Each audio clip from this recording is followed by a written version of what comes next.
বাংলাদেশ পেয়েছি তাদের শাহাদতের মর্যাদা দান করুন এবং সকলকে জান্নাতুল ফেরদৌস প্রদান করুন। তাদের আত্মীয় স্বজন ও শুভাকাঙ্ক্ষী সকলকে উত্তম ধৈর্য ধারণ করার তৌফিক দান করুন। হে আল্লাহ, জুলাই অভ্যুত্থানে যারা দেশ মাতৃকার জন্য রক্ত দিয়েছেন, যারা অভ্যুত্থানের ক্ষত চিহ্ন নিজ শরীরে বহন করে চলছেন এবং এখনো চিকিৎসাধীন আছেন, তাদেরকে পরিপূর্ণ সুস্থতা দান করুন। তাদের সকলের অসামান্য ত্যাগ ও অবদান কবুল করুন। তাদের পরিবার পরিজনকে সর্বদা হেফাজতে রাখুন এবং সম্মানজনক জীবন ও জীবিকা দান করুন।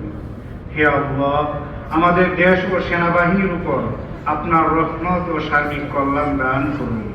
সেনাবাহিনীর সদস্যগণ দেশে বিদেশে পার্বত্য চট্টগ্রামে যারা দায়িত্ব পালন করছেন, তাদেরকে হেফাজত করুন। আমাদেরকে দেশপ্রেমে উদ্বুদ্ধ হয়ে দেশ ও জাতির কল্যাণে আত্মনিয়োগ করার তৌফিক দান করুন।